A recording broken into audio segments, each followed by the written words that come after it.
नमस्कार दोस्तों, मैं विकास कुमार एक बार फिर से आप सभी का नव बिहार पाठशाला में स्वागत करता हूं। सबसे पहले मैं क्षमा चाहूँगा कि बहुत दिन से मैंने अपने चैनल पे कोई भी वीडियो नहीं डाला है। इसका कारण ये है कि आप लोग सबको पता ही है कि मेरी डीएसपी की ट्रेनिंग चल रही है और उस शेड्यूल में मुझे बिल्कुल भी टाइम नहीं मिलता है।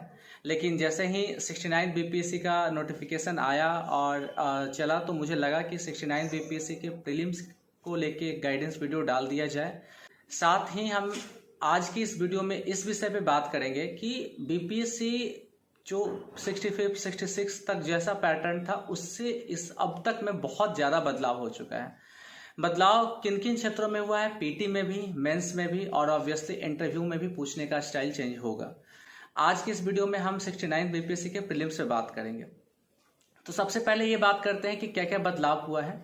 तो बदलाव हुआ है, अगर देखा जाए तो डायरेक्ट बदलाव ये हुआ है कि नेगेटिव मार्किंग कर दिया गया है। दूसरी बात, आप 68 बीपीएससी के प्रीलिम्स में देख चुके होंगे कि क्वेश्चन का स्टैंडर्ड कैसा है। अब ये कहना कि फैक्ट बेस्ड पे बीपीएससी प्रीलिम्स का क्वेश्चन आता है बिल्कुल ही गलत होगा, क्योंकि फैक्ट बेस्ड से हट के क्वेश्चन आ रहा है। अब बीपीएससी यूपीएससी पैटर्न को फॉलो कर रहा है, एनालिटिकल क्वेश्चंस पूछे जा रहे हैं। ऐसा नहीं है कि लूसेंट या फैक्ट वाला कुछ बुक आप पढ़ लें और उस बुक से आपके सारे क्वेश्चंस मैच हो जाएंगे। अब जो आपको जो एनसीईआरटी बुक मस्ट हो चुका है, आपको पूरा कॉन्सेप्ट समझना होगा और कॉन्सेप्ट के बेसिस पे आपको जो ऑप्शंस होंगे उसमें एक परफेक्ट आंसर आपको सेलेक्ट करना होगा, क्योंकि बहुत सारे क्वेश्चन जो है ना एनालिसिस बेसिस पर थे लास्ट वाले प्रीलिम्स में। तो आपको अपना प्रिपरेशन स्ट्रैटेजी भी उसी के अकॉर्डिंग बनानी होगी। साथ ही स्टडी मटेरियल्स जो पहले मैंने प्रीलिम्स के लिए जो वीडियो डाला था उसमें जो स्टडी मटेरियल डाले थे उसके साथ साथ कुछ और भी आपको स्टडी मटेरियल फॉलो करने होंगे, जो आज की इस वीडियो में मैं आपको बताऊंगा। तो आइए बात करते हैं कि 69th बीपीएससी प्रीलिम्स को लेके क्या स्ट्रैटेजी बनानी चाहिए। पूरे प्रश्नों को अगर हम देखें तो दो भाग में बांट सकते हैं, एक स्टैटिक पोर्शन, एक डायनेमिक पोर्शन। डायनेमिक पोर्शन में करंट अफेयर्स होता है, ये 40 से 45 क्वेश्चन हर साल पूछे जाते हैं और अभी भी वही है। स्टैटिक में देखें तो 105 से 110 क्वेश्चंस होते हैं। सबसे ज़्यादा अगर वेटेज होता है तो वो हिस्ट्री का होता है और उसके बाद होता है आपका साइंस का। तो बात हम पहले हिस्ट्री का करते हैं।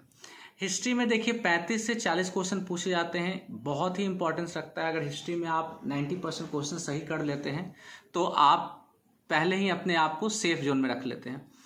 35 से 40 क्वेश्चन में 10 से 15 क्वेश्चन जो होता है बिहार स्पेशल होता है, मतलब बिहार से रिलेटेड पूछा जाएगा कि इस किसी आंदोलन में बिहार के किसी फेमस पर्सनालिटी का या कुछ भी। तो इसके लिए सबसे पहले क्या क्या फॉलो करना चाहिए। देखिए अब एनसीईआरटी मस्ट हो गया है, एनसीईआरटी आपको पढ़ना ही चाहिए। अगर आपके पास ज़्यादा समय नहीं है तो एटलीस्ट 11-12 का पढ़े, लेकिन पढ़े ज़रूर। अगर आपके पास समय है तो आप 9, 10, 11, 12 ये चारों पढ़ सकते हैं। इसके अलावा आप स्पेक्ट्रम पढ़े। स्पेक्ट्रम मॉडर्न इंडिया के लिए कि जो 35 से 40 क्वेश्चन होते हैं, इसमें सबसे ज़्यादा अगर वेटेज होगा तो सबसे ज़्यादा वेटेज होता है मॉडर्न इंडिया का, आधुनिक इतिहास, और उसके बाद सबसे ज़्यादा वेटेज होता है एंशिएंट का। मिडाइवल का सबसे कम होता है। तो मॉडर्न आप स्पेक्ट्रम पढ़ लेंगे, राजीव अहिर की बुक आती है स्पेक्ट्रम, ये बुक है स्पेक्ट्रम। इसमें आपको बहुत सेक्शन वाइज बहुत अच्छे से दिया हुआ है, बहुत डिटेल में दिया हुआ है। आधुनिक भारत के इतिहास को देखेंगे तो इसमें बहुत डिटेल से दिया हुआ है, देख सकते हैं आप लोग। तो आपके पास टाइम है तो इसको जरूर पढ़ लें, क्योंकि अगर आप इसको पढ़ लेते हैं तो मॉडर्न इंडिया से कोई भी क्वेश्चन आपके छूटेंगे नहीं। तो स्पेक्ट्रम पढ़ें। स्पेक्ट्रम के बाद घटना चक्र पढ़ें। घटना चक्र से क्या फ़ायदा होगा कि जैसे प्रीवियस ईयर क्वेश्चन जो हम बनाते हैं कि किसी भी टॉपिक से रिलेटेड इंडिया के जितने भी एग्जाम्स हुए हैं उसमें कहाँ किस किस कौन कौन से क्वेश्चंस आए हैं, वो आपको फ़ायदा होगा। तो आप जैसे ये स्पेक्ट्रम, ये घटना चक्र है, इस बुक को आप देख सकते हैं, ये बुक मैंने पढ़ा था। तो इसमें जैसे देखिए, इसमें फ़ायदा ये है कि अगर मान लीजिए हम भारत पर मुस्लिम आक्रमण का टॉपिक देख रहे हैं, तो इसमें अब जो भी एग्ज़ाम हुए हैं इंडिया में उन सारे क्वेश्चंस विथ एक्सप्लेनेशन दिए रहते हैं। तो अगर आप इसको पढ़ लेते हैं तो जितना आपने पहले पढ़ा है, जो जो रिसोर्सेज को फॉलो किया है, उसका कितना नॉलेज आपके पास है और उस बेसिस पर आप कितने क्वेश्चंस को सही सही सॉल्व कर पाते हैं, आप सेल्फ एनालाइज कर पाएंगे कि आप कितने पानी में हैं। इसके अलावा बाद में जब ये सब प्रिपरेशन हो जाए तो लूसेंट को देख लीजिए, क्योंकि ट्रेडिशनली पहले लूसेंट से बहुत सारे क्वेश्चंस डायरेक्ट आता रहा है, कुछ कुछ फैक्ट्स रहा, और अगर इतना कुछ पढ़ लेते हैं ना तो आपको लूसेंट पढ़ने में ज़्यादा समय नहीं लगेगा। ये बस आप एक तरह से खुद को देखने के लिए कि आप कितना ज़्यादा आपने मतलब आपके दिमाग में है, तो एक बार लूसेंट देख ले। बिहार स्पेशल के लिए क्या कीजिए कि एक बिहार लूसेंट का बुक आता है, वो देख लीजिए, क्योंकि बिहार लूसेंट में फैक्ट बेसिस पे रहता है, तो थोड़ा सा बिहार से रिलेटेड कुछ कुछ एकदम डीपली फैक्ट्स कभी कभी पूछ देता है, ज़्यादा नहीं, 2-4 क्वेश्चन ऐसा डाल देता है ना जो बहुत डीप होता है, जो ना आपको स्पेक्ट्रम में मिलेगा, ना एनसीईआरटी में मिलेगा, ना लूसेंट में मिलेगा। तो इसके लिए आप बिहार लूसेंट पढ़ सकते हैं। इससे है कि जो वैसे 2-4 क्वेश्चन होते हैं वो भी आपको छूटने की संभावना बहुत कम हो जाती है। और एक जैसे बिहार का मतलब जनसंख्या या फिर लिंगानुपात, इन सब रिलेटेड जैसे क्वेश्चन है, उसके लिए आप ये पढ़ सकते हैं बिहार सामान्य ज्ञान एवं समसामयिकी।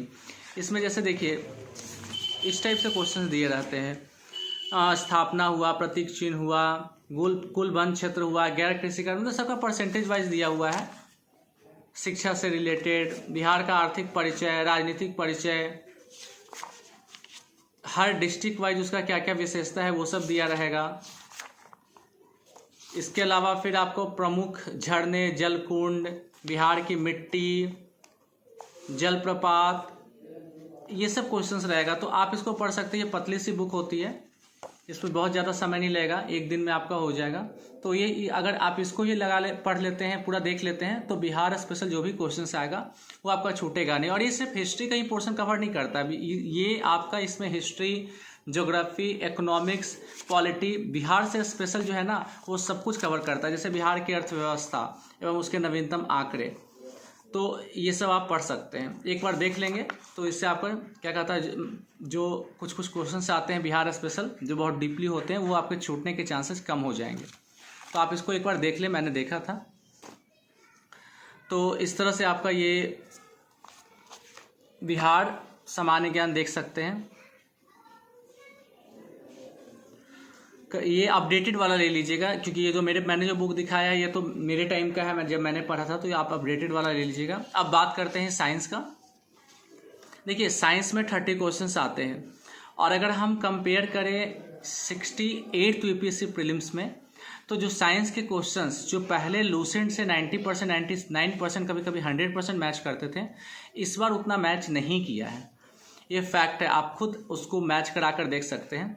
तो क्या करना होगा, लूसेंट तो पढ़े ही, क्योंकि कुछ क्वेश्चंस तो मैच करते ही और फैक्ट बेसिस पर रहेगा, लेकिन सबसे जो चीज़ ऐड करना है, ज़रूरी चीज़, वो ये ऐड करना होगा एनसीईआरटी का 9th and 10th standard book आपको पढ़ना होगा। साइंस में आपका बायोलॉजी, फिजिक्स, केमिस्ट्री तीनों ही कवर होगा।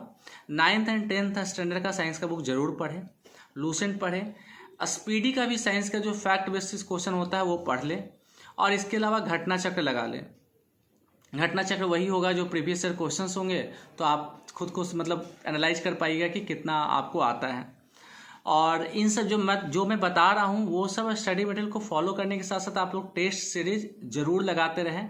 टेस्ट सीरीज लगाने का क्या तरीका है ये भी मैं पहले वीडियो में बता चुका हूँ, मैं फिर से एक बार रिपीट कर दे रहा हूँ कि जो टेस्ट सीरीज लगाते हैं, तो जो क्वेश्चंस आप बनाते हैं उसके सारे ऑप्शंस पहले तो आप लगाने जाए तो चलो मार लिए, कितने मार्क्स आया देख लिए, लेकिन जब आप टेस्ट सीरीज को रिवीजन करें तो उसका रिवीजन करते वक्त आपके पास जितने भी ऑप्शन, जैसे हर प्रश्न के 4 ऑप्शन होते हैं, चारों ऑप्शंस को पढ़ें। एक ऑप्शन जो आपका सही होगा और 3 जो गलत ऑप्शन होंगे, वो किन प्रश्नों का सही ऑप्शन बन सकता है उस पर जरा सोचें। उस ऑप्शन से रिलेटेड टॉपिक को आप बुक में जाकर देखें। तो इस तरह से अगर 150 क्वेश्चन आप लगाते हैं तो आपका 600 क्वेश्चन प्रिपेयर होता है, एटलीस्ट 500 तो जरूर ही प्रिपेयर हो जाएगा। और जो क्वेश्चन आपका गलत होता है उसको साइड में एक कॉपी में लिख ले, और जब दूसरी बार टेस्ट सीरीज लगाने जाए तो जाने से पहले एक बार रिवाइज कर ले। क्योंकि होता क्या है ना कि जो क्वेश्चन पहले वाले टेस्ट सीरीज में गलत होता है वो हर बार होते रहता है, क्योंकि हम उसका कभी, जो क्वेश्चन मेरा गलत होता है उसका सही उत्तर क्या होगा वो कभी जानने का प्रयास ही नहीं करते हैं। तो इस चीज़ों पर, इन बिंदु पर ध्यान देते हुए अगर आप टेस्ट सीरीज को लगाएंगे तो टेस्ट सीरीज सही मायने में आपको बेनिफिट प्रोवाइड करेगी। अब बात करते हैं सोशल साइंस का। सोशल साइंस में 3 चीज़ों को लेकर देखते हैं हम लोग, पॉलिटी, इकोनॉमिक्स, ज्योग्राफी। 25 से 30 क्वेश्चंस कवर करते हैं। सबसे पहले बात करेंगे हम ज्योग्राफी का। तो ज्योग्राफी में मैपिंग बहुत इंपॉर्टेंट है, मैपिंग से 4-5 क्वेश्चंस आते हैं। तो मैपिंग के लिए आप कोई भी स्टूडेंट एटलस वगैरह देख लें, उससे आपका क्या कहता है मैपिंग का प्रैक्टिस करेंगे। एटलस को डेली ही देखें, सोने से पहले ज़रूर देखें, जो क्वेश्चन पहले के आए हुए वो लगाएं, तो इससे आपका मैपिंग इम्प्रूव होगा। एनसीईआरटी ज़रूर पढ़ें। एनसीईआरटी एटलीस्ट 6th स्टैंडर्ड का पढ़ें, क्योंकि ये बेसिक आपका स्ट्रॉन्ग करेगा।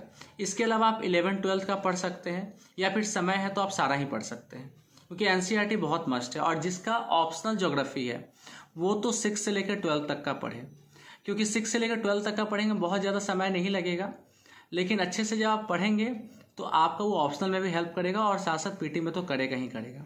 और एनसीईआरटी पढ़ने का तरीका भी क्या है कि आप जब पढ़ रहे हो ना, तो जो पॉइंट आपको इम्पॉर्टेंट लगता है उसको अंडरलाइन कर ले, या उसका कोई स्मॉल नोट्स बना ले। मैं तो बुक में ही साइड में लिख लेता था। और जो हर चैप्टर्स के पीछे जो दिया रहता है एक्सरसाइज, वो देखने में लगेगा कि बहुत हल्का है, लेकिन फिर भी आप एक बार उस एक्सरसाइज को कर ले। अगर इजी है तो कोई बात नहीं, बहुत कम टाइम लगेगा, लेकिन आप कर ले, क्योंकि जब आप उन एक्सरसाइज करेंगे ना, उसके क्वेश्चंस करेंगे, तो उस क्वेश्चंस को करने के लिए अच्छे से आपको पीछे पलट कर देखना पड़ेगा, और उससे आपका रिवाइज हो जाएगा। तो आप इस तरह से एनसीईआरटी पढ़ ले और साथ में लूसेंट भी पढ़ ले, क्योंकि लूसेंट में क्या है कि ऑब्जेक्टिव बेस्ड दिया हुआ है, जैसे क्वेश्चन पूछता है तो ये आपका थोड़ा हेल्प करेगा। तो लूसेंट भी पढ़ ले, और टेस्ट सीरीज तो लगाना ही है। बात करते हैं पॉलिटी का। तो पॉलिटी में देखिए लक्ष्मीकांत अब इम्पॉर्टेंट हो गया है। जिस तरह से एनालिटिकल क्वेश्चंस पूछे जा रहे हैं, तो आपको लक्ष्मीकांत पढ़ना होगा। हाँ, सारे टॉपिक्स नहीं पढ़ने हैं लक्ष्मीकांत के, कुछ क्वेश्चन कुछ टॉपिक्स को आप स्किप कर सकते हैं, जिससे ऑब्जेक्टिव में नहीं आता है। आप प्रीवियस क्वेश्चंस को देख सकते हैं। कुछ ही टॉपिक है जिससे फ्रिक्वेंटली पूछा जाता रहा है, तो उन टॉपिकों पर आपको ज़्यादा ध्यान देना है। और एक बार लूसेंट भी देख लेना है। इसलिए लूसेंट को देख लेना है कि लूसेंट को रिवीजन बेसिस के रूप में देखना है, कि आप सारा पढ़ लिए हैं तो देख लेना है कि लूसेंट में जो फैक्ट का कलेक्शन है, लूसेंट खुद में एक शॉर्ट नोट्स है, तो क्या उस शॉर्ट नोट्स के क्वेश्चंस आपके आंसर आपको पता है या नहीं, इसके लिए आपको देख लेना है। अब बात करते हैं इकोनॉमिक्स का। तो इकोनॉमिक्स में देखिए, इकोनॉमिक सर्वे बिहार का तो मस्ट है ही, इंडिया का भी देख लेना है, पूरा नहीं, जो जो मेन पॉइंट्स हैं। बजट देख लेना है, वो भी बिहार प्लस इंडिया दोनों का। फिर गवर्नमेंट स्कीम्स, वो भी दोनों का। ये ही 3 पोर्शन से आपका इकोनॉमिक्स के क्वेश्चंस आएंगे, क्योंकि इकोनॉमिक्स में देखना जाता है हर बार कि इकोनॉमिक्स में जो क्वेश्चंस आता है पल्ले ही नहीं पड़ता है, कि पता नहीं कैसे पूछ दिया। और पहले फैक्ट बेसिस पूछता था कि किस योजना में कितना फंड एलोकेट किया गया, ऐसे क्वेश्चंस पूछ दिए जाते थे। आरबीआई के गवर्नर का नाम पूछ दिया जाता था। तो ये सब या तो फैक्ट्स में होते थे या तो इजी होते थे। बट अभी जो आप प्रीवियस वाला 68 बीपीएससी का आप देखेंगे, तो आप समझ जाएंगे कि अब उस पैटर्न पे काम नहीं चलेगा, क्योंकि बीपीएससी अपना स्टैंडर्ड बढ़ा चुकी है। ठीक है, तो अब इसके बाद बात करते हैं हम लोग डायनेमिक पोर्शन पे, जो कि करंट अफेयर्स है। तो देखिए, इसके लिए सबसे जरूरी क्या है, न्यूज़पेपर बहुत ही ज़रूरी है। साथ साथ आप इंग्लिश मीडियम के स्टूडेंट हैं तो द हिंदू पढ़ सकते हैं। हिंदी माध्यम के अगर विद्यार्थी हैं आप, तो दैनिक जागरण जो राष्ट्रीय संस्करण आता है वो पढ़ सकते हैं। बहुत सारा ग्रुप, व्हाट्सएप ग्रुप है, टेलीग्राम चैनल है, जो नव बिहार पाठशाला का जो टेलीग्राम चैनल है उस पर भी डेली दैनिक जागरण का राष्ट्रीय संस्करण और द हिंदू का पेपर भेजा जाता है। आप उसमें भी पढ़ सकते हैं। साथ साथ लोकल न्यूज़पेपर भी पढ़े आप, लोकल भी बहुत ही ज़रूरी है। लोकल में आप पटना एडिशन हिंदुस्तान को फॉलो कर सकते हैं, क्योंकि इसमें क्या है ना, गवर्नमेंट स्कीम्स के क्या अपडेट चल रहा है वो आपको पता चल जाएगा। कभी कभी पूछ देता है क्वेश्चन, तो ये आपके लिए ज़रूरी है। ठीक है ना। साथ साथ ये इंटरव्यू में भी हेल्प करेगा, क्योंकि जब आप इंटरव्यू देने जाएंगे तो उसमें भी फ़ायदा क्या हो कि कभी कभी बिहार की चीज़ों को लेकर पूछ दिया जाता है। तो जब आप न्यूज़पेपर पढ़ते रहेंगे तो बहुत सारा इंसिडेंट का इन्फॉर्मेशन आपको ये रहेगा। तो इस तरह से न्यूज़पेपर डेली पढ़ें। और हाँ, सिर्फ पढ़े ही नहीं, इसका एक स्मॉल नोट्स भी बनाते रहें, एक कॉपी बना लें, जो पॉइंट्स आपको इंपॉर्टेंट लगता है उसको आप उसमें नोट करते रहें। तो आप एक शॉर्ट नोट्स बनाते चले। ये पीटी से अगर आप बनाना शुरू करेंगे अभी से, तो पीटी में तो हेल्प करेगा ही, साथ साथ उसके पॉइंट्स को आप मेंस में भी रेफर कर सकते हैं, जो आपका मार्क्स बढ़ाएगा, और इंटरव्यू में भी आपको हेल्प करेगा। तो ये आप कंटिन्यू रखें। न्यूज़पेपर के बाद आप क्या करें कि देखिए, पहले क्या था ना कि मतलब एक बार ऐसा हो गया था कि एडुटेरिया का मैगजीन से बहुत सारे करंट अफेयर्स के क्वेश्चंस मैच कर गए थे। तो चलिए वो इत्तेफाक होता है, कोई एक मैगजीन पर डिपेंडेंट होना ये बहुत बड़ा रिस्क है।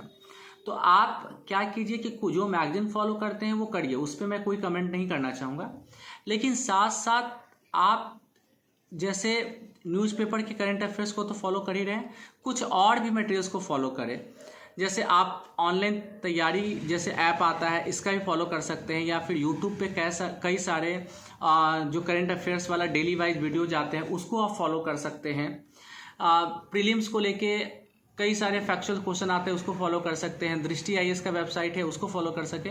मतलब डेली बेसिस पर आपको एक दो ऐसे 10-10, 15-15 मिनट के वीडियोस को देखकर आप चाहे तो एक शॉर्ट नोट्स बना सकते हैं। मैंने भी इस टाइप से ही करंट अफेयर्स का एक शॉर्ट नोट्स बनाया था, क्योंकि BPSC का जो करंट अफेयर्स होता है वो कहाँ से पूछेगा इसका प्रिडिक्शन करना पॉसिबल नहीं है। मतलब कंफर्म तो कोई नहीं बता सकता है। तो और बहुत ही मतलब क्या बोले, अनप्रेडिक्टेबल टाइप के इसके क्वेश्चंस होते हैं। तो आप मल्टीपल रिसोर्स को फॉलो करें। आप अगर किसी मैगजीन को फॉलो करते हैं तो करें, साथ साथ आप ऑनलाइन वीडियो को भी फॉलो कर सकते हैं। तो ऑनलाइन वीडियोज हो गया, मैगजीन हो गया, न्यूज़पेपर हो गया, और इसका मतलब रिवीजन करते रहें, टेस्ट सीरीज लगाते रहें, तो इससे आपका डायनेमिक पोर्शन भी कंप्लीट हो जाएगा। तो इस तरह से 69 BPSC के प्रीलिम्स में का स्ट्रेटजी आप अगर बनाते हैं तो आपको बहुत ही आसानी होगा प्रीलिम्स के क्वेश्चंस को क्लियर करने में। और चलिए, तब तक के लिए ऑल द बेस्ट, और आगे मैं इसी तरह से आपके हेल्प के लिए वीडियोस डालता रहूँगा। धन्यवाद।